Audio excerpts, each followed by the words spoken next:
ಇದ್ದಾರೆ, ನಂತರದಲ್ಲಿ ಮಾತಾಡ್ತಾರೆ ಪ್ರೊಫೆಸರ್ ಎಸ್ ಚಂದ್ರಶೇಖರ್ ಅವರು ಮತ್ತು ಇನ್ನು ಉಳಿದ ಸಂಪನ್ಮೂಲ ವ್ಯಕ್ತಿಗಳು ಕೂಡ ಮಾತಾಡ್ತಾರೆ. ಮಧ್ಯಾಹ್ನ ಬಹುಶಃ ಇಷ್ಟು ಒತ್ತಡ ಆಗದೆ ಹೋಗಬಹುದು ಈ ಉದ್ಘಾಟನಾ ಗೋಷ್ಠಿಯಷ್ಟು. ನಾನು ಮಾತಾಡಬೇಕಾಗಿರೋ ವಿಷಯ ಕೃಷಿ ಮತ್ತು ನೀರಾವರಿ ಅಭಿವೃದ್ಧಿಯ ಪರಿಕಲ್ಪನೆ. ಇದರ ಅಂಕಿಅಂಶಗಳನ್ನ ಸುಮಾರು ಬರ್ಕೊಂಡು ಬಂದೆ. ನನಗೆ ಯಾಕೆ ಈ ವಿಷಯ ನಾವು ಕೊಟ್ಟರು ಅಂತ ಫಸ್ಟ್ ಪ್ರಶ್ನೆ ಮಾಡಿದೆ. ನಾನು ಕೃಷಿ ತಜ್ಞನೂ ಅಲ್ಲ, ನೀರಾವರಿ ತಜ್ಞನೂ ಅಲ್ಲ. ನಾನು ಓದಿದ್ದು ಕೂಡ ಸೋಷಿಯಲ್ ವರ್ಕ್. ಆದ್ರೆ ಅವ್ರು ಕೊಟ್ಟರು, ನನಗೇನು ಅಪರಿಚಿತನೂ ಏನೂ ಅಲ್ಲ. ಆದರೆ ನನ್ನ ಸ್ಪೆಷಲೈಸೇಷನ್ ಇರೋದು, ಅಥವಾ ಸ್ಪೆಷಲೈಸೇಷನ್ ಅನ್ಬಾರ್ದು, ನನ್ನ ವಿದ್ಯಾರ್ಥಿ ಟಿಪ್ಪು ಕಾಲದ ಕೃಷಿ ವ್ಯವಸ್ಥೆ ಮತ್ತು ಟಿಪ್ಪು ಕಾಲದ ಕಂದಾಯ ವ್ಯವಸ್ಥೆ, ಟಿಪ್ಪು ಕಾಲದ ಸುಧಾರಣೆಗಳ ಬಗ್ಗೆ ನಾನು ಅಷ್ಟು ಓದಿರೋದು. ನಾಲ್ವಡಿ ಕೃಷ್ಣರಾಜ ಒಡೆಯರ್ ಅವರ ಕಾಲಘಟ್ಟದನ್ನ ಈಗ ಅವರು ನನಗೆ ವಿಷಯ ಕೊಟ್ಟಿದ್ದ ಕಾರಣಕ್ಕೋಸ್ಕರವಾಗಿ ನಾವು ಮುಖ್ಯವಾಗಿ ಮೈಸೂರು ಸಂಸ್ಥಾನದ ಈ ಇತಿಹಾಸದಲ್ಲಿ ನೋಡಬೇಕಾಗಿರುವ ಎರಡು ಮುಖ್ಯ ಅವಧಿ ಏನು ಅಂತ ಹೇಳಿದ್ರೆ, ಒಂದು ಮುಮ್ಮಡಿ ಕೃಷ್ಣರಾಜ ಒಡೆಯರ್ ಅವರ ಕಾಲದಲ್ಲಿ ಬಂದಂತಹ ಕೆಲವು ಬದಲಾವಣೆಗಳು, ಆನಂತರ ಅವರ ದತ್ತುಪುತ್ರನಾಗಿದ್ದಂತಹ ಚಾಮರಾಜೇಂದ್ರ ಒಡೆಯರ್ ಅವರ ಕಾಲದಲ್ಲಿ ಬಂದಂತಹ ಕೆಲವು ಬದಲಾವಣೆಗಳು, ಆನಂತರ ರೀಜೆಂಟ್ ಆಗಿ ಒಂದು 8 ವರ್ಷ ಆಳ್ವಿಕೆ ಮಾಡಿರುವ ವಾಣಿವಿಲಾಸ ಸನ್ನದಿಯವರ ಕಾಲದಲ್ಲಿ ಬಂದಂತಹ ಬದಲಾವಣೆಗಳು, ಅದರ ಮುಂದುವರಿಕೆಯಾಗಿ ನಾಲ್ವಡಿ ಕೃಷ್ಣರಾಜ ಒಡೆಯರ್ ಅವರು ತಮ್ಮ ಆಲೋಚನಾ ಶಕ್ತಿ ಮತ್ತು ಅವರ ಜೊತೆಗಿದ್ದಂತಹ ದಿವಾನರುಗಳ ಕ್ರಿಯಾಶೀಲತೆಯನ್ನು ಆಧರಿಸಿ ಅವರು ಮಾಡಿದಂತಹ ಬದಲಾವಣೆಗಳು ಏನೇನು. ಮೊದಲ ಭಾಗದಲ್ಲಿ ನಾವು ಹೇಳಬೇಕಾಗಿರೋದು ಏನಂತ ಹೇಳಿದ್ರೆ, ಇಲ್ಲಿದ್ದಂತಹ ಒಂದು ಕಂದಾಯ ವ್ಯವಸ್ಥೆ, ಅಲ್ಲಿದ್ದಂತಹ ಒಂದು ತೊಂದರೆ, ಷರತ್ ಪದ್ಧತಿ ಅಂತ ಕರೀತಿದ್ರು. ಅದು ಸರಿಯಾಗಿ ಯಾವಾಗಿಂದ ಶುರುವಾಯಿತು ಗೊತ್ತಿಲ್ಲ. ಮೊಘಲ್ ಸಾಮ್ರಾಜ್ಯದ ಕಾಲಘಟ್ಟದಲ್ಲೂ ಕೂಡ ಷರತ್ ಪದ್ಧತಿ ಇತ್ತು ಅಂತ ಹೇಳ್ತಾರೆ. ಆ ಷರತ್ ಪದ್ಧತಿಯ ಮುಖ್ಯಾಂಶ ಏನು ಅಂತ ಹೇಳಿದ್ರೆ, ರಾಜನಾದವನು ಕೆಲವು ಪ್ರಾಂತ್ಯಗಳಲ್ಲಿರುವ ಸುಬೇದಾರರಿಗೆ ಒಟ್ಟು ಸಾಗುವಳಿ ಭೂಮಿಯನ್ನು ವಹಿಸಿಕೊಡ್ತಾನೆ. ಆ ಸುಬೇದಾರ ಅಥವಾ ಜಹಗೀರದಾರ ಕೆಲವು ಜಮೀನ್ದಾರರಿಗೆ ಒಂದಿಷ್ಟು ಭಾಗವನ್ನು ಅವನು ವಹಿಸಿಕೊಡ್ತಾನೆ. ಆ ಜಮೀನ್ದಾರ ರೈತರಿಗೆ ಕೆಲವರಿಗೆಲ್ಲ ವಹಿಸಿಕೊಟ್ಬಿಟ್ಟು ಅದರಿಂದ ಕಂದಾಯವನ್ನು ಸಂಗ್ರಹಿಸ್ತಾರೆ. ಅದನ್ನ ಸರ್ಕಾರಕ್ಕೆ ಹೋಗುತ್ತೆ. ಸರ್ಕಾರಕ್ಕೆ ಹೋಗ್ಬೇಕಾದ್ರೂ 3 ಹಂತದಲ್ಲಿ ಹಂಚಲ್ಪಡುತ್ತೆ ಷರತ್ ಪದ್ಧತಿನಲ್ಲಿ. ರೈತ ಜಮೀನ್ದಾರನಿಗೂ ಕೊಡಬೇಕು, ಆ ಜಮೀನ್ದಾರ ಅದನ್ನ ಜಾಗೀರ್ದಾರನಿಗೆ ಕೊಡ್ತಾನೆ, ಜಾಗೀರ್ದಾರ ರಾಜನಿಗೆ ಕೊಡ್ತಾನೆ. ಇದು ವಿಪರೀತವಾಗಿರುವಂತಹ ಕಂದಾಯದ ಹೊರೆಯನ್ನ ಮೈಸೂರು ಸಂಸ್ಥಾನದ ರೈತರ ಮೇಲೆ ಹೊರಿಸಿತ್ತು. ಷರತ್ ಪದ್ಧತಿಯ ಒಂದು ಮುಖ್ಯ ಅಂಶ. ಆ ಷರತ್ ಪದ್ಧತಿಯನ್ನ ಬದಲಾಯಿಸಿ ನಾಲ್ವಡಿ ಕೃಷ್ಣರಾಜ ಒಡೆಯರ್ ಅವರ ಕಾಲದಲ್ಲಿ, ಅದಕ್ಕೆ ಮಧ್ಯದಲ್ಲಿ ಬಂದಂತಹ ಒಂದು 50 ವರ್ಷಗಳ ಕಾಲದ ಬ್ರಿಟಿಷ್ ಕಮಿಷನರ್ಗಳ ಆಡಳಿತವೂ ಕಾರಣ ಇರಬೇಕು. ಯಾವತ್ತು ಷರತ್ ಕೊನೆ ಆಯಿತು, ಯಾವತ್ತು ರೈತವಾರಿ ಶುರುವಾಯಿತು ಅನ್ನೋದ್ರ ಬಗ್ಗೆ ಸರಿಯಾದ ಖಚಿತವಾದ ಇದಿಲ್ಲ. ಟಿಪ್ಪು ಕಾಲದಲ್ಲಿ ರೈತವಾರಿ ಇತ್ತು ಅಂತ ಇದೆ. ಆ ನಂತರದಲ್ಲಿ ಹೋಗಿದ್ದಿತ್ತು ಮುಮ್ಮಡಿ ಕೃಷ್ಣರಾಜ ಒಡೆಯರ್ ಕಾಲದಲ್ಲಿ, ಪೂರ್ಣಯ್ಯನ ಕಾಲದಲ್ಲಿ. ಯಾಕೆ ಆ ಷರತ್ ಪದ್ಧತಿಯನ್ನು ಮತ್ತೆ ತಂದರು? ಯಾಕೆ ಅಂತ ಹೇಳಿದ್ರೆ, ವಸಾಹತುಶಾಹಿ ಆಡಳಿತ ಇಲ್ಲಿ ಬಂದದ್ದು ಆ ಕಾಲಘಟ್ಟದಲ್ಲಿ ನಮ್ಮನ್ನು ಅಭಿವೃದ್ಧಿ ಪಡಿಸಬೇಕು ಅಂತ. ಇಲ್ಲಿರುವ ಸಂಪನ್ಮೂಲಗಳನ್ನ, ಇಲ್ಲಿರುವ ಸಂಪತ್ತನ್ನು ಎಷ್ಟು ಸಾಧ್ಯವೋ ಅಷ್ಟು ದೋಚಿಬಿಡಬೇಕು ಅಂತ ಹೇಳಿ ಆ ಷರತ್ ಪದ್ಧತಿನಲ್ಲಿ ಸುಬೇದಾರರಿಗೆ ಹರಾಜು ಆಗ್ತಿದ್ರು. ನೀನು ಈ ಪ್ರಾಂತ್ಯದ ಜಮೀನನ್ನು ವಹಿಸಿಕೊಂಡರೆ ಎಷ್ಟು ಹಣವನ್ನ ಕಟ್ತೀಯ ಹೇಳು.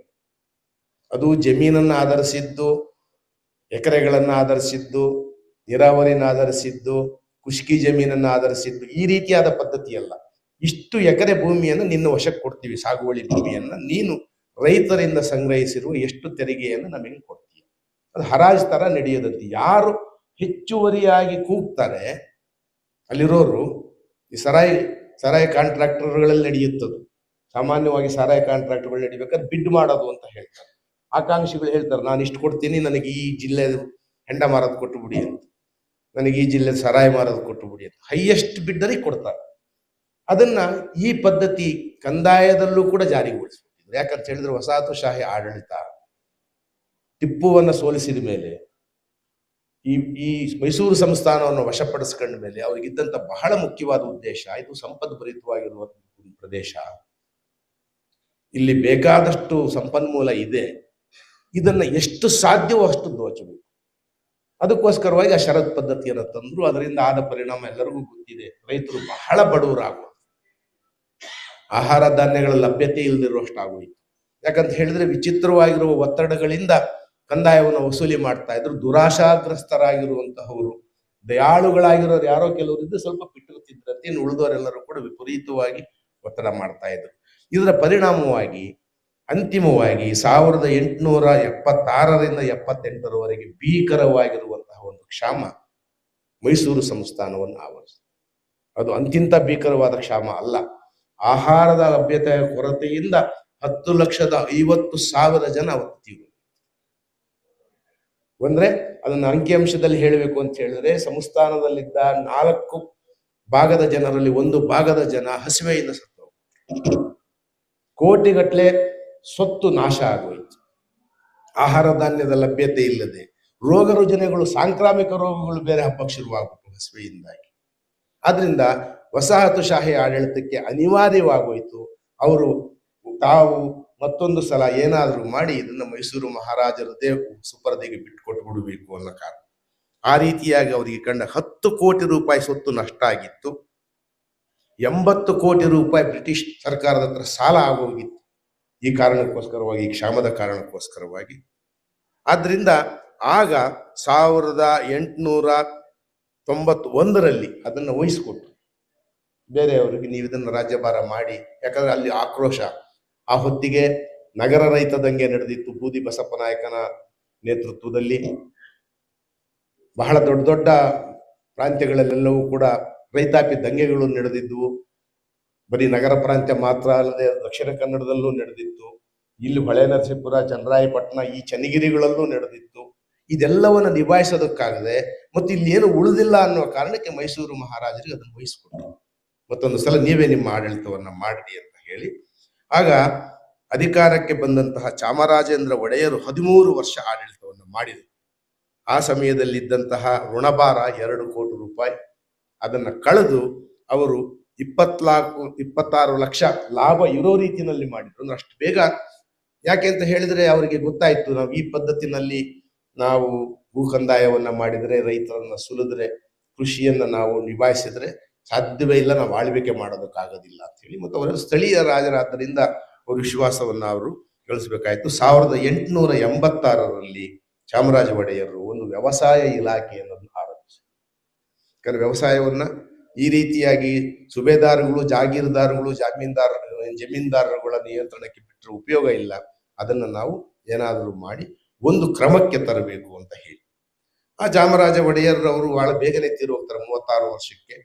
ಆಗ ಕೃಷ್ಣರಾಜ ಒಡೆಯರ್ ಅವರು 10 ವರ್ಷದ ವಯಸ್ಸಿನವರು, ಅವರಿಗೆ ಪಟ್ಟ ಕಟ್ತಾರೆ. ಅದ್ರ ರೀಜೆಂಟ್ ಆಗಿ ವಾಣಿ ವಿಲಾಸ ಸನ್ನಿಧಿ ಅವರು ಕೆಂಪರಾಜ ನಂಜಮ್ಮಣ್ಣಿಯವರು ಅಧಿಕಾರಕ್ಕೆ ಬರ್ತಾರೆ.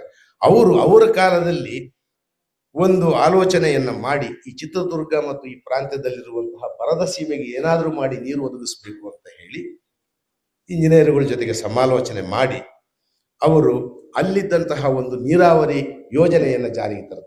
ಮಾರಿ ಕಣಿವೆ ಯೋಜನೆ ಅಂತ ಕರೀತಾರೆ ಅದನ್ನು ಹಳ್ಳಿ ಜನ. ಅದರ ನಿಜವಾದ ನಾಮಧೇಯ ಏನಾದ್ರು ವಾಣಿ ವಿಲಾಸ ಸಾಗರ ಮಾರಿಗಳು. ಅಲ್ಲಿಂದ ನಿಧಾನವಾಗಿ ಆ ರೀತಿಯಾಗಿರುವಂತಹ ಒಂದು ಕ್ರಮದಿಂದಾಗಿ 36 ಲಕ್ಷ ರೂಪಾಯಿಗೆ ರಾಜ್ಯದ ವರಮಾನ ಏರಿಕೆಯಾಗುತ್ತೆ. 1895ರಲ್ಲಿ 63 ಲಕ್ಷ ಎಕರೆ ವ್ಯವಸಾಯ ಜಮೀನಿದ್ದದ್ದು 1902ರ ಹೊತ್ತಿಗೆ, ಅಂದ್ರೆ ನಾಲ್ವಡಿ ಕೃಷ್ಣರಾಜ ಒಡೆಯರು 18 ವರ್ಷ ತುಂಬ ಹೊತ್ತಿಗೆ 66 ಲಕ್ಷ ಎಕರೆಗೆ ವ್ಯವಸಾಯ ಜಮೀನು ಏರುತ್ತೆ. ಅಂದ್ರೆ ಕ್ರಮೇಣವಾಗಿ ರೈತರಿಗೆ ಪ್ರೋತ್ಸಾಹ ಮಾಡ್ತಾ, ಅವರಿಗೆ ಬೆಳೆ ಬರುವ ರೀತಿಯಲ್ಲಿ ಮಾಡಿ, ಅವರಿಗೆ ಆದಾಯ ಬರುವ ರೀತಿಯಲ್ಲಿ ಮಾಡಿ, ಅವರು ಬದುಕು ನಡೆಯುವ ರೀತಿಯಲ್ಲಿ ಮಾಡಿದರೆ ಮಾತ್ರ ಒಂದು ಸಂಸ್ಥಾನದ ಆದಾಯ ಏರುತ್ತೆ ಅನ್ನೋದು ಬ್ರಿಟಿಷರಿಗೂ ಅರ್ಥ ಆಗ್ಬಿಟ್ಟಿತ್ತು. ಯಾಕಂದ್ರೆ ದಂಗೆಗಳೆಲ್ಲ ಕಡೆ ನಡೆದಿತ್ತು. 1857ರಲ್ಲಿ ಸಿಪಾಯಿ ದಂಗೆನೂ ನಡೆದೋಗಿತ್ತು. ಇನ್ನು ದಂಗೆಗಳ ಯುಗ ಶುರುವಾಗುತ್ತೆ. ಸಣ್ಣ ಸಣ್ಣ ರಾಜರುಗಳೆಲ್ಲರೂ ಕೂಡ ದಂಗೆ ಹೇಳಕ್ ಶುರು ಮಾಡ್ಬಿಟ್ಟಿದ್ರು. ಸಣ್ಣ ಪುಟ್ಟ ಅದನ್ನೆಲ್ಲ ನಿಭಾಯಿಸೋದಕ್ಕೆ ಬ್ರಿಟಿಷ್ ಸೈನ್ಯಕ್ಕೆ ಸಾಧ್ಯವಾಗದೆ ಹೋಗುತ್ತೆ. ಯಾಕಂದ್ರೆ ಬೇರೆ ದೇಸಿ ಸಂಸ್ಥಾನಗಳಲ್ಲಿ ಸೈನ್ಯ ಇಲ್ಲ, ಅವರನ್ನು ವಜಾ ಮಾಡ್ಬಿಟ್ಟಿದ್ದಾರೆ. ಬ್ರಿಟಿಷ್ ಸೈನ್ಯವೇ ಇದನ್ನೆಲ್ಲ ನೋಡ್ಕೊಳ್ತೀವಿ ಅಂತ ಹೇಳಿ. ಇಂತಹ ಸಂದರ್ಭದಲ್ಲಿ ಈ 1902 ಅಂದ್ರೆ ಕೃಷ್ಣರಾಜ ಒಡೆಯರ್ ಅವರು ಆಗಿನ್ನೂ ಪಟ್ಟಕ್ಕೆ ಬರಬೇಕು, ಅಂದ್ರೆ ಆ ರಾಜ್ಯಭಾರ ಸೂತ್ರಗಳನ್ನು ವಹಿಸಿಕೊಳ್ಳಬೇಕು. ಪಟ್ಟಕ್ಕೆ ಬಂದಿದ್ರು, ಆದ್ರೆ 18 ವರ್ಷ ತುಂಬಿದ ಮೇಲೆ ಅವ್ರ ರಾಜ್ಯಭಾರ. ಅಷ್ಟು ಹೊತ್ತಿಗೆನೆ 1897ರಲ್ಲಿ ಬಾವಿಗಳನ್ನ ತೋಡಿಸಿದ್ರು, ವ್ಯವಸಾಯಗಾರರಿಗೆ ಸಾಲಗಳನ್ನ ಕೊಡಿಸಿದ್ರು. ಇದೆಲ್ಲ ವಾಣಿ ವಿಲಾಸ ಸನ್ನಿಧಿಯವರು ಮಾಡಿದಂತಹ ಕೆಲವು ಕೆಲಸಗಳು. 1900ರಲ್ಲಿ ಕೃಷ್ಣರಾಜ ಒಡೆಯರ್ ಅವರು ಬರೋದಕ್ಕೆ 2 ವರ್ಷ ಮೊದಲೇನೆ ಶಿವನ ಸಮುದ್ರ ವಿದ್ಯುತ್ ಶಕ್ತಿ ಕೇಂದ್ರವನ್ನ ಸ್ಥಾಪಿಸಿದ್ರು. ಅದರಿಂದ ರಾಜ್ಯಕ್ಕೆ ಒಂದು ತಿಂಗಳಿಗೆ 1.5 ಲಕ್ಷ ರೂಪಾಯಿ ಆದಾಯ ಬಂತು. ಕಡೆಗೆ ಅದು ಒಂದು 5-10 ವರ್ಷದಲ್ಲಿ 50 ಲಕ್ಷ ರೂಪಾಯಿ ಆಗೋಯ್ತು. ವಿದ್ಯುತ್ ಶಕ್ತಿ ಬಂದಿದ್ರಿಂದ ಏನೇನೋ ಅನುಕೂಲ ಆಯಿತು, ಅನಾನುಕೂಲ ಆಯಿತು, ವಸಾಹತುಶಾಹಿ ಚರಿತ್ರೆಯವರಿಗೆ ಗೊತ್ತಿದೆ. ಕರ್ನಾಟಕದಲ್ಲಿದ್ದಂತಹ ಚಿನ್ನದ ಬಹಳ ಅಮೂಲ್ಯವಾಗಿರುವ ಅದರೆಲ್ಲವೂ ಕೂಡ ಇಂಗ್ಲೆಂಡಿನ ಒಂದು ದೇಶದ ಕಂಪನಿಗೆ ಹೋಗಿ ಸೇರ್ಬಿಡ್ತು. ಶಿವನ ಸಮುದ್ರದಲ್ಲಿ ಅದನ್ನು ಸ್ಥಾಪಿಸಿದ ಒಂದು ಮುಖ್ಯವಾಗಿರುವ ಉದ್ದೇಶವೇನೆ KGF ನಲ್ಲಿರುವಂತಹ ಗೋಲ್ಡ್ ಮೈನಿಂಗ್ ಕಂಪನಿಗೆ ಆ ವಿದ್ಯುತ್ತನ್ನು ಕೊಡಬೇಕು. ಅದರ ಜೊತೆಗೆ ಇಲ್ಲೂ ವಿದ್ಯುತ್ ದೀಪಗಳನ್ನು ಕೊಡ್ತೀವಿ ಅಂತ. ಆದರೆ ಕೆಟ್ಟದ್ರಲ್ಲೂ ಏನೋ ಒಳ್ಳೇದಾಗುತ್ತೆ. ಆ ರೀತಿಯಾಗಿ ವಿದ್ಯುತ್ ಶಕ್ತಿ ಶುರುವಾದ ಮೇಲೆ ಬೆಂಗಳೂರು ನಗರ ಬೆಳೆಯ ಶುರುವಾಯಿತು. ಅಲ್ಲಿ ವಿದ್ಯುತ್ತನ್ನು ನಾವು ಅಲ್ಲಿ ಸರಬರಾಜು ಮಾಡಕ್ ಶುರು ಮಾಡಿದ್ವಿ. ಜೊತೆಗೆ ರೈತರು ಪಂಪ್ ಅನ್ನುವಂತಹ ಒಂದು ಪದ್ಧತಿಯನ್ನು ಬಳಸಿ ನೀರನ್ನು ಎತ್ತಿ ಹೊಂಡಗಳಿಂದ, ಹಳ್ಳಗಳಿಂದ, ಬಾವಿಗಳಿಂದ ನೀವು ವ್ಯವಸಾಯ ಮಾಡಬಹುದು ಅಂತ ಕರೆಂಟ್ ಕೊಡಕ್ ಶುರು ಮಾಡಿ. ಅದು ಬಹುಶಃ ಬಹಳ ನೂತನವಾದ ಆವಿಷ್ಕಾರ. ಅಲ್ಲಿಯವರೆಗೂ ನಾವು ಪರ್ಷಿಯನ್ ವೀಲ್ಗಳನ್ನು ಬಳಸಿ ಏತ ನೀರಾವರಿ, ಕಪಿಲೆ ನೀರಾವರಿ ಪದ್ಧತಿನಲ್ಲಿ ನಾವು ಇಲ್ಲಿ ವ್ಯವಸಾಯವನ್ನು ಮಾಡ್ತಾ ಇದ್ವಿ. ಅದು ಅಷ್ಟು ದಕ್ಷವಾಗಿರುವಂತಹ ಪದ್ಧತಿ ಅಲ್ಲ. ಮತ್ತೆ ಆ ರೀತಿಯಾದ ಹಸುಗಳನ್ನು ಸಾಕೋದು, ಕಪಿಲೆ ಬಾವಿಗಳನ್ನು ಕಟ್ಟಿಸೋದು ಎಲ್ಲ ರೈತರಿಗೂ ಸಾಧ್ಯವೂ ಇರಲಿಲ್ಲ. ಆದ್ರೆ ಪಂಪ್ಗಳನ್ನಿಟ್ಟು ಕರೆಂಟ್ ಮುಖಾಂತರವಾಗಿ ನೀರೆತ್ತದು ಸ್ವಲ್ಪ ಸುಲಭವಾಗಿತ್ತು. ಸಾಲದಕ್ಕೆ ಪಂಪ್ಗಳನ್ನ ನಿಧಾನವಾಗಿ ಕಟ್ಟಬಹುದಾಗಿರುವ ಸಾಲವಾಗಿ ತೀರಿಸಬಹುದು ನೀವು ಅಂತ ರೈತರಿಗೆ ಅದನ್ನು ಒದಗಿಸಕ್ಕೆ ಶುರು ಮಾಡಿದ್ರು ಮೈಸೂರು ಸಂಸ್ಥಾನದವರು. ಇದಲ್ಲದೆ ಇವರು ರಾಜ್ಯಭಾರ ಸ್ವೀಕಾರ ಮಾಡಿದ ಮೇಲೆ ಅವರ 1927ರವರೆಗಿನ ಅವಧಿ, ಅದು ರಜತೋತ್ಸವ ಅವಧಿ ಅಂತ ಕರೀತಾರೆ, ಅವರ ಪಟ್ಟಾಭಿಷೇಕದಿಂದ ಹಿಡಿದು ಆ ಸಮಯದಲ್ಲಿ 26ಕ್ಕೆ ಮಿರ್ಜಾ ಇಸ್ಮಾಯಿಲ್ ಅವರ ದಿವಾನಗಿರಿ ಶುರುವಾಯಿತು. ಅವರು 3 ಕೋಟಿ ರೂಪಾಯಿಗಳ ವೆಚ್ಚದಲ್ಲಿ ಈ KRS ಇಂದ ನೀರನ್ನು ಒದಗಿಸೋದಕ್ಕೆ ಬೇಕಾಗಿರುವ ನಾಲಾ ವ್ಯವಸ್ಥೆಯನ್ನ ಮಾಡಬೇಕು ಅನ್ನುವಂತಹ ಯೋಜನೆಯನ್ನ ಮಾಡ್ತಾರೆ. 1913ರಲ್ಲಿ ಹೆಬ್ಬಾಳದಲ್ಲಿ ವ್ಯವಸಾಯ ಶಾಲೆಯನ್ನು ಆರಂಭ ಮಾಡ್ತಾರೆ. ಯಾಕಂದ್ರೆ ವ್ಯವಸಾಯವನ್ನು ಕ್ರಮಗೊಳಿಸಬೇಕು ಅಂತ ಹೇಳಿದ್ರೆ ವ್ಯವಸಾಯವನ್ನು ಕಲಿಸಬೇಕಾಗಿತ್ತು. ಬಹಳ ಹಿಂದುಳಿದಿರುವಂತಹ ವ್ಯವಸಾಯ ಪದ್ಧತಿಗಳು ನಮ್ಮವು ಆಗಿದ್ದಿದ್ದು. ಸಾಲದಕ್ಕೆ ಆ ನಡುವೆ ನಡೆದಂತಹ ಲೂಟಿ, ಕಂದಾಯದ ಲೂಟಿಯಿಂದಾಗಿ ರೈತರಿಗೆ ಏನೂ ಹಣ ಉಳಿದೆ. ಕಂದಾಯದ ಭಾಗದಲ್ಲಿ ಬಹುಪಾಲು ಆಳ್ವಿಕೆ ಮಾಡೋರಿಗೆ ಹೋಗಿರೋದ್ರಿಂದ ಇವರು ಬರೀ ಹೊಟ್ಟೆಪಾಡಿನ ಜೀವನ ಮಾತ್ರ ಮಾಡೋದು, ಕೆಲವು ಸಲ ಅದೂ ಬಹಳ ಕಷ್ಟ. ಅದರಿಂದಾಗಿ ಜೀತಗಾರಿಕೆಯು ಕೂಡ ಬೆಳೆದು ಹೋಗುತ್ತೆ. ಯಾಕಂತ ಹೇಳಿದ್ರೆ ಅವ್ರು ಬರೀ ಆಹಾರ ಧಾನ್ಯಗಳಿಗೋಸ್ಕರವಾಗಿ ಭೂಮಿ ಇರುವಂತಹ ಜಮೀನ್ದಾರ ಹತ್ರ ಹೋಗಿ ಕಾಳು ತಂದು ಅದಕ್ಕೆ ಬದಲಿಯಾಗಿ ಅವ್ರ ಜಮೀನ್ದಾರ ಪದ್ಧತಿಗೆ ಒಳಪಟ್ಟು ಜೀತಗಾರರಾಗಿರ್ಬೇಕಾಗತ್ತೆ. ಅದನ್ನ ಒಂದು ವ್ಯವಸಾಯ ಶಾಲೆಯನ್ನು ಶುರು ಮಾಡ್ತಾರೆ 1913ರಲ್ಲಿ. ಅದು ಹೆಬ್ಬಾಳದಲ್ಲಿ ಈಗಲೂ ಕೂಡ ಇದೆ ನಮ್ಮ ಹತ್ರ ಹೆಬ್ಬಾಳ ವ್ಯವಸಾಯ ಶಾಲೆ. ಬಬ್ಬೂರು, ಮರ್ತೂರು, ಬಾಳೆಹೊನ್ನೂರು, ನಾಗೇನಹಳ್ಳಿಗಳಲ್ಲಿ ವ್ಯವಸಾಯ ಕ್ಷೇತ್ರಗಳನ್ನು ಸ್ಥಾಪಿಸ್ತಾರೆ. ಯಾಕಂದ್ರೆ ವ್ಯವಸಾಯದಲ್ಲಿ ಸಂಶೋಧನೆ ಮಾಡಬೇಕು ಅಂತ ಹೇಳಿ. ಆ ಸಂಶೋಧನೆಗಳು ಯಾವುದು? ಧಾನ್ಯಗಳನ್ನು ಬಿತ್ತುವ ಪದ್ಧತಿಗಳಲ್ಲಿ ಬೇರೆ ಬೇರೆ ಮಾರ್ಪಾಡುಗಳು ಏನು ಮಾಡಬೇಕು, ಹೊಸ ಬೆಳೆಗಳನ್ನ ಯಾವುದನ್ನು ಅಳವಡಿಸಿಕೊಳ್ಬೇಕು. ಯಾಕಂದ್ರೆ ಹೊಸ ಬೆಳೆಗಳನ್ನು ನಾವು ಜೀವನಾಧಾರ ವ್ಯವಸಾಯದಲ್ಲಿ ರಾಗಿಯನ್ನು ಬೆಳಿತೀವಿ, ಅದ್ರ ಜೊತೆಗೆ ಯಾವುದಾದ್ರೂ ಒಂದು ಹುರುಳಿಕಾಳನ್ನು ಬೆಳಿತೀವಿ, ಅದ್ರ ಮುಖಾಂತರವಾಗಿ ನಾವು ಜೀವನ ಮಾಡ್ತಿರ್ತೀವಿ. ಆದ್ರೆ ವ್ಯವಸಾಯದಲ್ಲಿ ಆದಾಯ ಕಾಣಬೇಕು ಅಂತ ಹೇಳಿದ್ರೆ ಹೆಚ್ಚು ಇಳುವರಿ ಬರುವಂತಹ ಬೆಳೆಗಳನ್ನ ಬೆಳಿಬೇಕು, ಮತ್ತೆ ಹೊಸ ರೀತಿಯಲ್ಲಿ ವ್ಯವಸಾಯ ಮಾಡಬೇಕು, ಹೊಸ ಬೆಳೆಗಳನ್ನ ಕೂಡ ತರಬೇಕು. ಹಂಗಾಗಿ ರಾಗಿ, ಹತ್ತಿ, ಕಬ್ಬು ಹೊಸ ತಳಿಗಳನ್ನ ಆ ಸಮಯದಲ್ಲಿ ಪರಿಚಯಿಸಲಾಗುತ್ತೆ ಈ ಭಾಗದಲ್ಲಿರುವಂತ ರೈತರಿಗೆ. ಆಗ ಕೃಷಿ ಕಾರ್ಯ ಸುಧಾರಣೆ ಶುರುವಾಗೋದು ಮಾತ್ರ ಅಲ್ಲ, ವ್ಯವಸಾಯ ಮಟ್ಟಗಳ ಸರಬರಾಜಿಗೂ ವ್ಯವಸ್ಥೆಯನ್ನು ಮಾಡಲಾಗಿದೆ. ಯಾಕಂದ್ರೆ ರೈತರಿಗೆ ಒಳ್ಳೆಯ ವ್ಯವಸಾಯ, ಬಹಳ ಪ್ರಾಚೀನವಾಗಿರುವಂತಹ ಮರದ ನೇಗಿಲನ್ನಿಟ್ಟು ವ್ಯವಸಾಯ ಮಾಡೋದಕ್ಕೂ ಸುಧಾರಿತವಾಗಿರುವಂತಹ ವ್ಯವಸಾಯ ಸಾಮಗ್ರಿಗಳನ್ನು ಬಳಸಿ ಮಾಡೋದಕ್ಕೂ ಬಹಳ ವ್ಯತ್ಯಾಸ ಆಗುತ್ತೆ. ಇದಕ್ಕೋಸ್ಕರ ವ್ಯವಸಾಯ ಪ್ರಾತ್ಯಕ್ಷಿಕೆಗಳನ್ನ ನಡೆಸ್ತಾರೆ.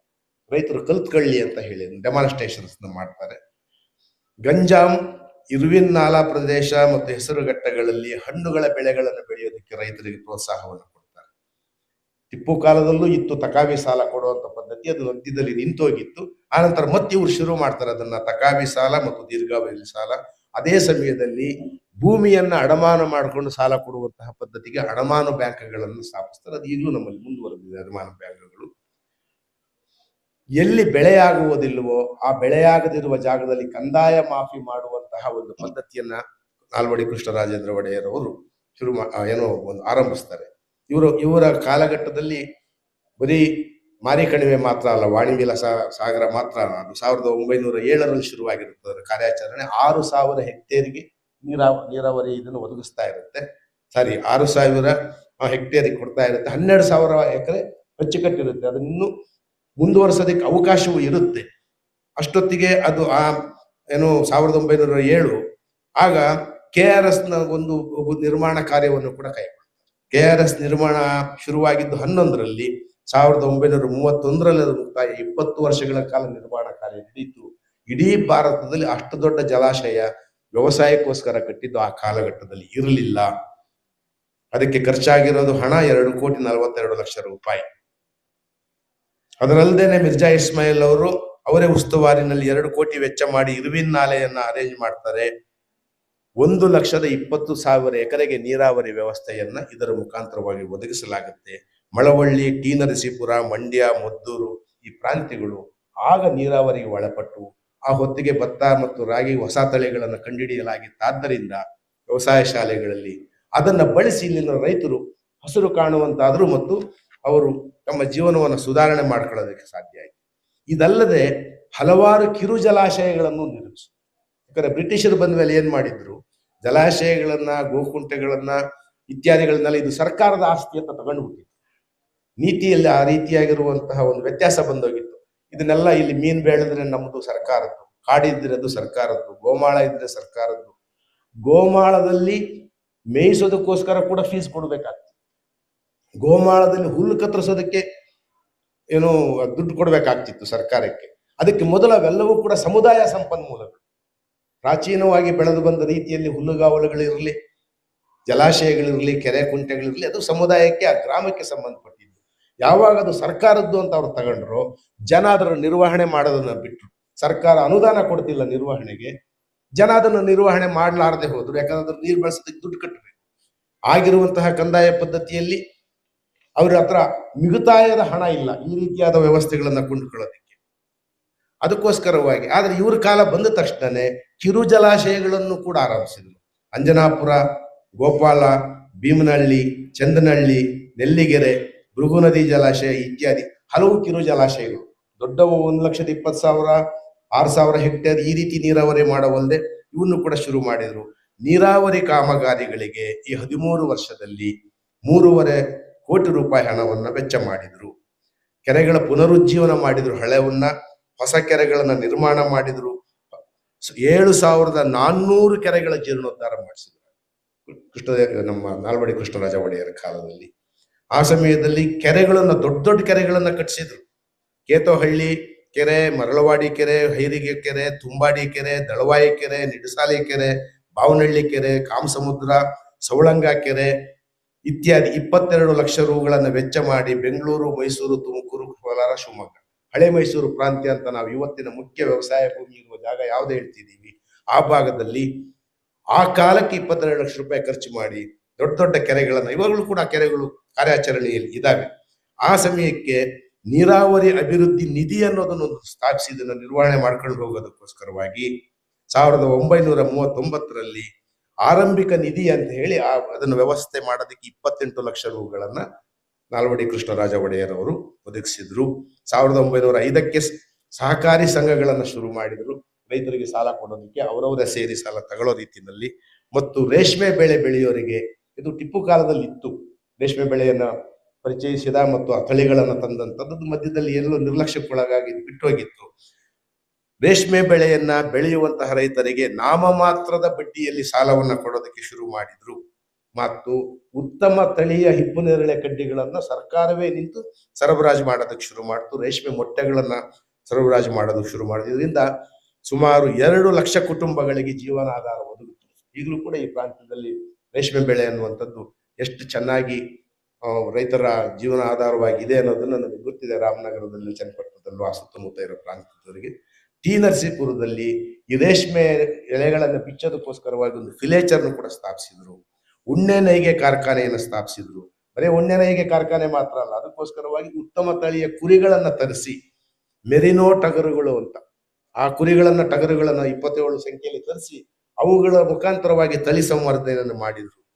ವ್ಯವಸಾಯ ಅನ್ನುವಂಥದ್ದು ಬರೀ ಭೂಮಿ ಮತ್ತೆ ಕೆರೆ ಮಾತ್ರ ಅಲ್ವಲ್ಲ, ಅದಕ್ಕೆ ಸಂಬಂಧಪಟ್ಟ ಜಾನುವಾರುಗಳನ್ನು ನೋಡ್ಕೊಳ್ಬೇಕು. 81 ಪಶುವೈದ್ಯ ಶಾಲೆಗಳನ್ನ ಶುರು ಮಾಡಿದ್ರು.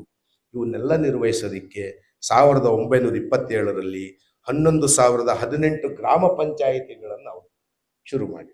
ಅಂದ್ರೆ ಇವೆಲ್ಲವೂ ಕೂಡ ಪರಸ್ಪರ ಒಂದಕ್ಕೊಂದು ಸಂಬಂಧಪಟ್ಟಿರುವಂತಹ ಒಂದು ನೀತಿಯಾಗಿರುತ್ತೆ. ಆ ರೀತಿಯಾಗಿರುವ ಒಂದು ಸಮಗ್ರ ನೀತಿಯಿಂದಾಗಿಯೇ ಅವರ ಕಾಲದಲ್ಲಿ 65% ಭೂಮಿ ಕೃಷಿ ಒಳಪಟ್ಟು, ಮೈಸೂರು ಸಂಸ್ಥಾನಕ್ಕಿದ್ದಂತಹ ಭೂಮಿಯಲ್ಲಿ 350 ಚದರ ಮೈಲಿಗಳಷ್ಟು ವಿಸ್ತೀರ್ಣದ ಭೂಮಿ ನೀರಾವರಿ ಸಾಗುವಳಿಗೆ ಒಳ. ಇವೆಲ್ಲವುಗಳ ಕಾರಣದಿಂದಾಗಿ ಮೈಸೂರು ಅನ್ನುವಂಥದ್ದು ಇಡೀ ಭಾರತದ ರಾಜ ಸಂಸ್ಥಾನಗಳಲ್ಲಿ ಅತ್ಯಂತ ಸಂಪದ್ಭರಿತವಾಗಿರುವ ಒಂದು ರಾಜ್ಯವಾಗಿ ಬೆಳೀತು. ಅದಕ್ಕೆ ಕಾರಣ ಏನು ಅಂತ ಹೇಳಿದ್ರೆ, ಕೃಷಿಯನ್ನ ಬಲಪಡಿಸಬೇಕು ಅಂತ ಹೇಳಿದ್ರೆ ಗ್ರಾಮ ವ್ಯವಸ್ಥೆಯನ್ನು ಬಲಪಡಿಸೋದು, ನೀರಾವರಿ ವ್ಯವಸ್ಥೆಯನ್ನು ಬಲಪಡಿಸೋದು, ಸಾಲ ವ್ಯವಸ್ಥೆಯನ್ನು ಕೊಡೋದು, ವ್ಯವಸಾಯದ ಮಟ್ಟುಗಳನ್ನು ಕೊಡೋದು, ಧಾನ್ಯದ ಹೊಸ ತಳಿಗಳನ್ನು ತರೋದು, ಈ ರೀತಿಯಾಗಿರುವ ಒಂದು ಸಮಗ್ರ ಕೃಷಿ ನೀತಿಯನ್ನ ಕೃಷ್ಣರಾಜ ಒಡೆಯರ್ ಅವರು ತಂದ್ರು. ಇದಕ್ಕೆ ಬ್ರಿಟಿಷ್ ಆಫೀಸರ್ಗಳು ಕೊಡುಗೆ ಇದ್ದಿರಬಹುದು. ಯಾಕೆ ಅಂತ ಹೇಳಿದ್ರೆ ಅವರಿಗೆ ಹೆಚ್ಚೆಚ್ಚು ಆದಾಯ ಬಂದ್ರೆ ಬರುವ ಕಪ್ಪ ಜಾಸ್ತಿ ಆಗುತ್ತೆ, ರಾಜಾದಾಯ ಜಾಸ್ತಿ ಆಗುತ್ತೆ. ಸಾಲದಕ್ಕೆ ಕೈಗಾರಿಕೆಗಳಿಗೆ ಅವರಿಗೆ ಬೇಕಿರುವಂತಹ ಕಾರ್ಮಿಕರು ಬೇಕು ಅಂತ ಹೇಳಿದ್ರೆ ಕೃಷಿ ವ್ಯವಸ್ಥೆಯಲ್ಲಿ ಹೆಚ್ಚುವರಿ ಉತ್ಪನ್ನ ಬೇಕು. ಎಲ್ಲರೂ ಸೇರಿ ವ್ಯವಸಾಯ ಮಾಡ್ತಾ ಇದ್ರೆ ಅಲ್ಲ, ಕಾರ್ಖಾನೆಗಳಲ್ಲಿ ತೊಡಗಿರಬೇಕು, ಅವ್ರಿಗೆ ಒದಗಿಸ್ಬೇಕು ಅಂತ ಹೇಳಿದ್ರೆ ಹೆಚ್ಚುವರಿ ಉತ್ಪನ್ನ ಕೃಷಿಯಿಂದಲೇ ಬರಬೇಕು. ಆ ಕೃಷಿಯಿಂದ ಒದಗಿದ್ರೆ ಮಾತ್ರ ಕಾರ್ಖಾನೆಗಳು ನಡೆಯಕ್ಕೆ ಸಾಧ್ಯ. ಆ ಕಾರ್ಖಾನೆಗಳಿಂದ ಹೊಸದಾಗಿ ಲಾಭ ಮಾಡೋದನ್ನು ವಸಾಹತುಶಾಹಿ ಶುರು ಮಾಡಿ ಆ ಹೊತ್ತಿಗೆ ಬೇಕಾದಷ್ಟು ಕಾರ್ಖಾನೆಗಳನ್ನು ಮಾಡಿದ್ರು. ಶುರು ಮಾಡಿರುವ ಬಿನ್ನಿ ಮಿಲ್ಲು, ಆ ವಿಕ್ಟೋರಿಯಾ ಮಿಲ್ಲು, ಶುಗರ್ ಫ್ಯಾಕ್ಟ್ರಿ, ಎಲ್ಲದರಲ್ಲೂ ಅವ್ರ ಶೇರ್ ಇತ್ತು. ಬಿನ್ನಿ ಮಿಲ್ಲಲ್ಲಿ ಇಂಡಿಯಾದವ್ರ ಶೇರು ಇತ್ತು, ವಿಕ್ಟೋರಿಯಾ ರಾಣಿ ಶೇರ್ ಕೂಡ ಇತ್ತು. ಇಲ್ಲಿ ಮಾಡಿದ ಎಲ್ಲ ಕೈಗಾರಿಕೆಗಳಲ್ಲೂ ಇತ್ತು. ಶಿವನ ಸಮುದ್ರದ ಬಹಳ ದೊಡ್ಡ ಬೆನಿಫಿಷಿಯರಿಗಳು ಅವರೇ ಆಗಿದ್ರು. ಸ್ವಾತಂತ್ರ್ಯ ನಂತರದಲ್ಲೂ ಆ ಗೋಲ್ಡ್ ಮೈನಿಂಗ್ ಕಂಪನಿ ಕೆಲಸ ಮಾಡ್ತಾ ಇತ್ತು. 90 ಭಾಗ ಅದರನ್ನು ಮುಗಿಸ್ಬಿಟ್ಟಿದ್ದು. ಈಗ ಉಳ್ಕೊಂಡಿರೋದಲ್ಲೆಲ್ಲವೂ ಕೂಡ ಬಹಳ ಕಡಿಮೆ ಪ್ರಮಾಣದ ಬಂಗಾರ, ಹಾಗೆಲ್ಲ ಅದು ಇಂಗ್ಲೆಂಡ್ಗೆ ಹೋಗ್ಬಿಡ್ತು. ಅದೇ ರೀತಿ ಇಲ್ಲಿದ್ದಂತಹ ನಮ್ಮ ಕಾಡುಗಳಲ್ಲಿದ್ದಂತಹ ಅತ್ಯುತ್ತಮವಾಗಿರುವ ಸಾಗುವಾನಿ ಮರ, ಹೊನ್ನೆ ಮರ, ತೇಗದ ಮರಗಳು ಕೂಡ ಅವರ ಹಡಗುಗಳನ್ನು ಮಾಡೋದಕ್ಕೆ, ಅವರ ರೈಲ್ವೆ ಸ್ಲೀಪರ್ಗಳನ್ನು ಹಾಕೋದಕ್ಕೆ ಹೋಯ್ತು. ಏನು ಮಾಡೋಕ್ಕಾಗೋದಿಲ್ಲ. ಒಂದು ವ್ಯವಸಾಯಶಾಹಿ ವ್ಯವಸ್ಥೆ ಅನ್ನೋದು ಲೂಟಿ ಮಾಡೋದಕ್ಕೆ ಬಂದಿದ್ದಾಗ ತಮಗೆ ಬರುತ್ತಿದ್ದ ಆದಾಯದಲ್ಲಿ, ಅದರಲ್ಲಿ ಚಾಮರಾಜ ಒಡೆಯರು 13 ಲಕ್ಷ ರೂಪಾಯಿ ತಗೊಳ್ಳೋದಕ್ಕೆ ಅವ್ರಿಗೆ ಪ್ರಾವಿಷನ್ ಇದ್ರೆ, 10 ಲಕ್ಷ ಸಾಕು, ನನಗೆ ಬಹಳ ಬರ ಬಂದೋಗಿದೆ, ಎಲ್ಲ ಕಡೆ ನಾನು ತಗೊಳ್ಳಲ್ಲ, ನಾನು ನಿಭಾಯಿಸ್ತೀನಿ ಅಂತ.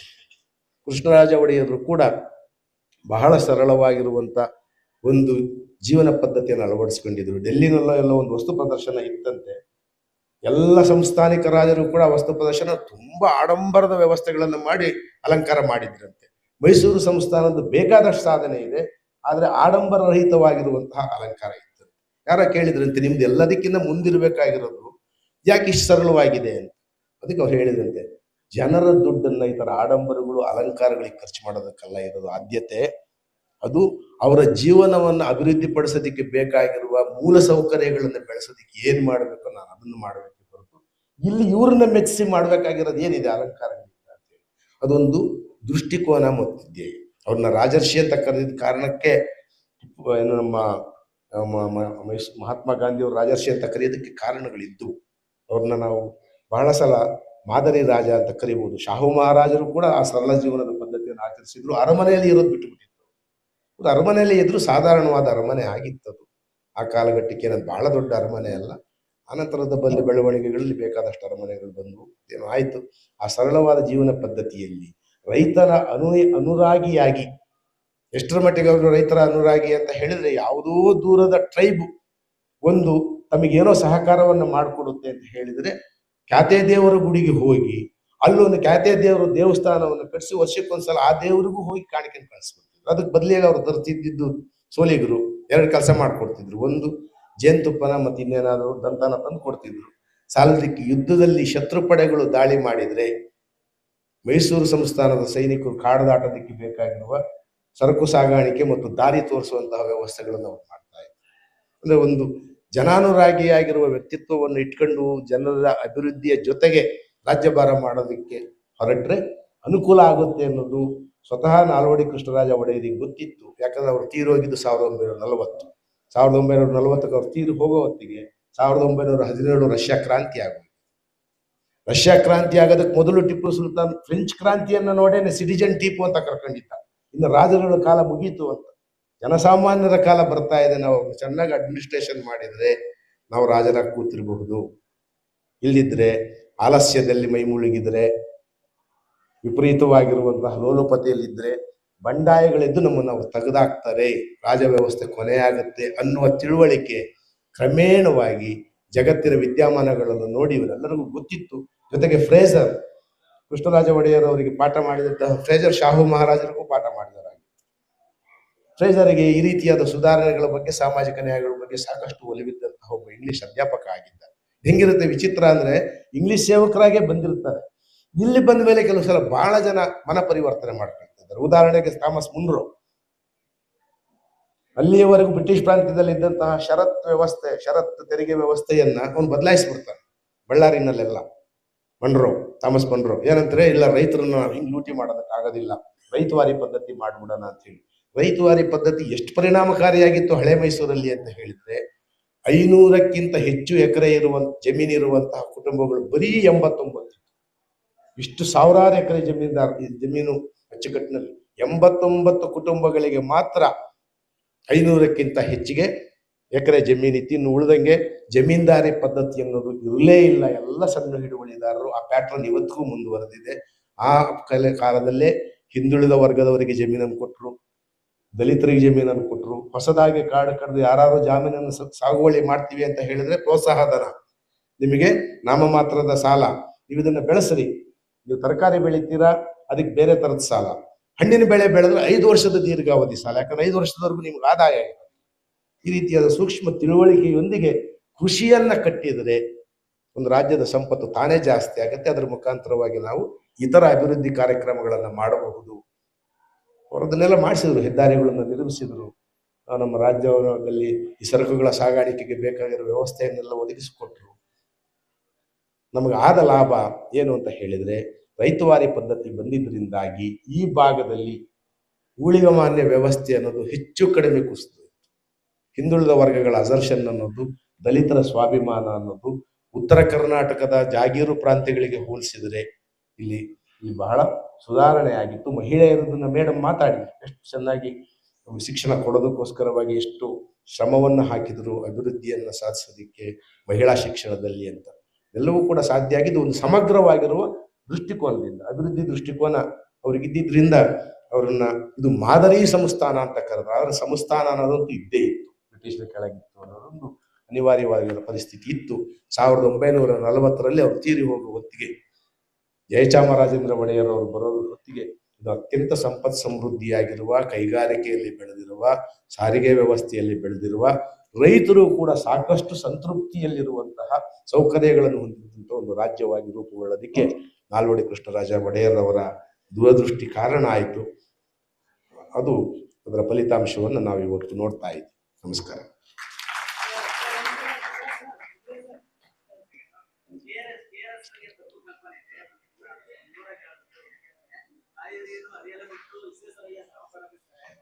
ನಾನು ಅದನ್ನ ಹೇಳೋಣ ಅಂತ ಇದ್ದೆ. ವಾಸ್ತವವಾಗಿ ವಿಶ್ವೇಶ್ವರಯ್ಯನವರ ಪಾತ್ರ ಇರುವುದು ಕಾವೇರಿ ನಾಲಾ ಸಮಿತಿಯ ಅಧ್ಯಕ್ಷರಾಗಿ ನಿರ್ವಹಿಸಿದ ಕಾರ್ಯದಲ್ಲಿ. KRS ಅನ್ನ ನಿರ್ಮಾಣ ಮಾಡಿದ್ದು ಬೇರೆ ಬೇರೆ ದಿವಾನರುಗಳು ಇದ್ದ ಕಾಲ, ಅದಕ್ಕೋಸ್ಕರವಾಗಿ ಹಣಕಾಸು ಒದಗಿಸಿದ್ದು, ಅದು ತೀರ್ಮಾನ ಮಾಡಿ ಅದನ್ನ ಕಟ್ಟಲೇಬೇಕು ಅಂತ ಹಠ ಹಿಡಿದಿದ್ದು, ನಷ್ಟ ಆಗುತ್ತೆ ಅದು ಲೆಕ್ಕ ಹಾಕ್ತಿರ್ತಾರೆ. 1 ಎಕರೆಗೆ ಇಷ್ಟು ಹಣವನ್ನು ಹೂಡಿದ್ರೆ ವ್ಯವಸಾಯಕ್ಕೆ ಎಷ್ಟು ಮರು ಉತ್ಪತ್ತಿ ಬರುತ್ತೆ, ಅದರ ಆಧಾರದಲ್ಲಿ ಹೂಡಬೇಕಾ ಹೂಡಬಾರ್ದ ವ್ಯವಸಾಯಕ್ಕೆ ಅಂತೇಳಿ ಆ ಕ್ಯಾಲ್ಕುಲೇಷನ್ಗಳನ್ನು ಮೀರಿ ಕೃಷ್ಣರಾಜ ಒಡೆಯರ್ ಅವರಿಲ್ಲ KRS ಕಟ್ಟಿಸ್ಬೇಕು ಅಂತ ಕಟ್ಟಿಸಿದ್ರು. ಹಾಗಾಗಿ ಅವ್ರ ಹೆಸರಲ್ಲಿ ಇದೆ ಅದು ಕೃಷ್ಣರಾಜ ಸಾಗರ್. ಅದು ರಾಜ್ಕುಮಾರ್ ಅವ್ರ ಸಿನಿಮಾ ಚಿನ್ನ ಅಡವು ಇಡ್ತಾ ಇರ್ತದೆ. ಅದು ಕೂಡ ಅವರ ರಾಜವಂಶದವರ ರಾಜ ಮನೆತನದ ಹೆಣ್ಣು ಮಕ್ಕಳ ಮೈ ಮೇಲಿದ್ದ ಚಿನ್ನಾಭರಣಗಳನ್ನು ಹಣ ಶಾರ್ಟೇಜ್ ಬಿದ್ದಾಗ ಅದು ತಗೊಂಡೋಗಿ ಮದ್ರಾಸ್ಗೋ ಮುಂಬೈನಲ್ಲೋ ಎಲ್ಲೋ ಅಡ ಇಟ್ಟು, ಮುಂಬೈ ತಗೊಂಡೋಗಿ ಅಡ ಇಟ್ಟು ಆ ಹಣವನ್ನು ತಂದು ಕೃಷ್ಣರಾಜ ಸಾಗರವನ್ನು ಮುಗಿಸ್ತಾರೆ. ಅದು ಮುಗಿದ ಮೇಲೂ ಮತ್ತೆ ಎತ್ತರದ ಜಾಗಗಳಿಂದ ನೀರು ಹರಿಸೋದಕ್ಕೆ ಕಾಲುವೆ ವ್ಯವಸ್ಥೆ ಮಾಡ್ಬೇಕು ಅಂತ ಮತ್ತೆ 2 ಕೋಟಿ ಒದಗಿಸ್ತಾರೆ. ಆಗ ವಿಶ್ವೇಶ್ವರಯ್ಯನವರು ಕಾವೇರಿ ನಾಲಾ ವ್ಯವಸ್ಥೆಯ ಅಧ್ಯಕ್ಷರಾಗಿದ್ರು. ಅವರ ಸಲಹೆಗಳ ಮುಖಾಂತರವಾಗಿ ನಾಲೆಗಳನ್ನು ಹರಿಸಿದ್ರು. ಅದು ಚೀವುದಯ ಶಂಕರ್ರು ಪಾಪ ಅವ್ರ ಇತಿಹಾಸವನ್ನ ಗಮನಿಸಿದ್ರೋ ಬಿಟ್ರೋ, ಅಥವಾ ವಿಶ್ವೇಶ್ವರಯ್ಯನವ್ರನ್ನಷ್ಟೊತ್ತಿಗೆ ಸರ್ ಅಂತ ಎಲ್ಲ ಮಾಡ್ಬಿಟ್ಟಿದ್ರು, ಬ್ರಿಟಿಷರಿಗೆ ಬಹಳ ಆಪ್ತರಾಗೋಗಿದ್ರು, ಬಹಳ ಮೇಧಾವಿ ಅಂತೆಲ್ಲ ಕರೆದಾಗೋಗಿತ್ತಾದ್ರಿಂದ ಈಗ ಅದೇನು ನಾಲ್ವಡಿ ಕೃಷ್ಣರಾಜ ಒಡೆಯರ್ ಏನು ಇಲ್ಲ, ಅವ್ರ ಬುದ್ಧಿಗೇಡಿ ಇರಬೇಕು. ಯಾಕಂದ್ರೆ ಹಿಂದುಳಿದ ವರ್ಗದವ್ರು ಬೇರೆ.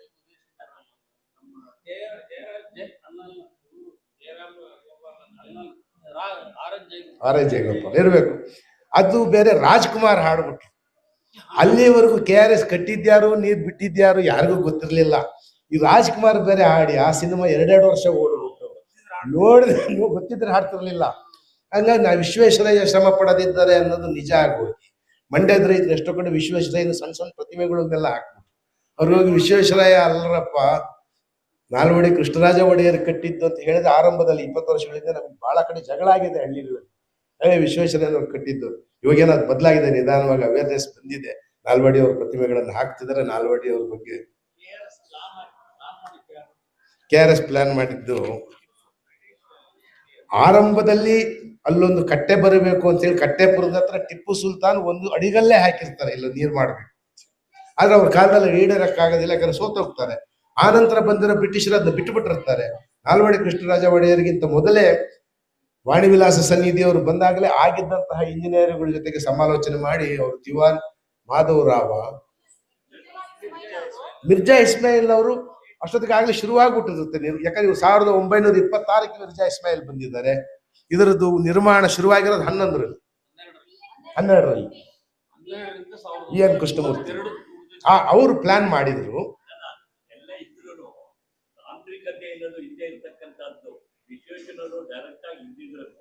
ಯಾವಾಗ್ಲೂ ಸಹ ಉದ್ಯೋಗಕ್ಕೆ ತಾವ್ ಹೇಳ್ದಂಗೆನೆ ನಾಳೆಗಳೆಲ್ಲ ಬಂತು ಪ್ರಾಮುಖ್ಯತೆ ಬರದಿದ್ದಾಗ ಕಟ್ಟಿದ್ರು ಅದು ಉಪಯೋಗದ ಮಾಡಿದ್ದ ಒಂದು ದಿವಸದಲ್ಲಿ ವಿಶ್ವೇಶ್ವರವ್ರಿಗೂ ಸಹಿತ ಒಂದು ಮಹತ್ವ ಕೊಟ್ಟಿರ್ಬೋದು ಅಷ್ಟೇ ಇರಬಹುದು. ಆದ್ರೆ ಕೊಡುಗೆ ಇಲ್ಲೇ ಇಲ್ಲ ಅನ್ನೋದು ವಿಶ್ವೇಶ್ವರ ಕೊಡುಗೆ ಇಲ್ಲ ಅನ್ನೋದು ನಮ್ಮೆಲ್ಲ ಇಲ್ಲ ನಾನು ಹೇಳ್ತಿರೋದು ಹಂಗಲ್ಲ. ಇಲ್ಲ ನೀವು ನಾನು ಹೇಳಿದ ರೀತಿ ಸ್ವಲ್ಪ ವ್ಯತ್ಯಾಸ ಆಯ್ತು ಅನ್ನೋ ರೀತಿ ಇದು.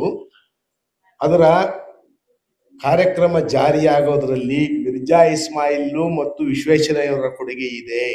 ಆದ್ರೆ ನಾಲ್ವಡಿ ಕೃಷ್ಣರಾಜ ಒಡೆಯರ್ ಅವರ ತ್ಯಾಗ ಮತ್ತು ಶ್ರಮ ಇದೆ. ಆದ್ರೆ ಕೀರ್ತಿತವಾಗಿದ್ದು ವಿಶ್ವೇಶ್ವರಯ್ಯನವರ ಶ್ರಮ. ಅದು ಯಾಕೆ ಆ ರೀತಿ ಆಯ್ತು ಅನ್ನೋದಕ್ಕೆ ಕ್ರಮ ಅದೇ ಹೇಳಿದ್ದು ರಾಜ್ಕುಮಾರ್ ಸಿನಿಮಾ ಹಾಡು ಅಷ್ಟೇ. ಬಿಟ್ರೆ ಅವರು ದಿವಾನ್ರುಗಳಾಗಿ ಮತ್ತು ಅದಲ್ಲದೆ ಬ್ರಿಟಿಷ್ ಇಂಜಿನಿಯರ್ಗಳ ರೋಲ್ ಕೂಡ ಬಹಳ ಇದೆ. ಅದನ್ನ ನಾವು ಅಲ್ಲಿಗೆ ಎಳೆಯೋದಿಲ್ಲ. ಅದೇನೇ ಆದರೂ ಇವೆಲ್ಲ ಹಸರಾಗೋದಕ್ಕೆ ಕಾರಣ ಅವ್ರದ್ದಿದೆ. ಹಂಗಂತ ಹೇಳಿ ವಿಶ್ವೇಶ್ವರಯ್ಯನವರ ಪ್ರತಿಮೆ ಹಾಕಬೇಕು ಅಂತ ಹೇಳಿದ್ರೆ ಅದು ಸ್ವಲ್ಪ ಅವಾಸ್ತವಿಕವಾಗುತ್ತೆ. ಹಾಕದೇ ಇದ್ರೆ ನಾನು ಹೇಳಿದ ಕೃಷ್ಣರಾಜ ಒಡೆಯರವರ ಇದನ್ನೂ ಹಾಕಲೇಬೇಕು ಅಂತ ನಾನು ಹೇಳೋನಲ್ಲ. ಯಾಕಂದ್ರೆ ಬಂದ ರೈತರ ಆದಾಯ ಕಂದಾಯದಿಂದ ಬಂದ ದುಡ್ಡಲ್ಲಿ ಒಬ್ಬ ರಾಜರಾದವರು ನಿರ್ವಹಿಸಬೇಕಾಗಿತ್ತು, ನಿರ್ವಹಿಸಿದ್ದಾರೆ. ಆ ಮಟ್ಟಿಗೆ ಒಳ್ಳೆ ಆಡಳಿತಗಾರರು. ಅದಕ್ಕೋಸ್ಕರ ನೀವು ಅದನ್ನ ಮಾಡಬೇಕು ಅಂತಿಲ್ಲ. ನರಸಿಂಹದತ್ತ ಕಂಠೀಯರು ನರಸಿಂಹದತ್ತರ ಒಡೆಯರು ಹೋದ್ರೆ ಕಾರಿಂದಲೂ ಇಳಿಬೇಡಿ ಓಟ್ ಹಾಕ್ತಿವಿ ಅಂತ ಹಾಕಬೇಕಾದ್ದು ಇಲ್ಲ. ಅಷ್ಟೆಲ್ಲ ಅಭಿಮಾನಿಗಳೇನು ಬೇಕಿಲ್ಲ. ಆದ್ರೆ ಗೌರವಿಸ್ಬೇಕಾದ್ರೆ ಯಾರ ಕೊಡುಗೆ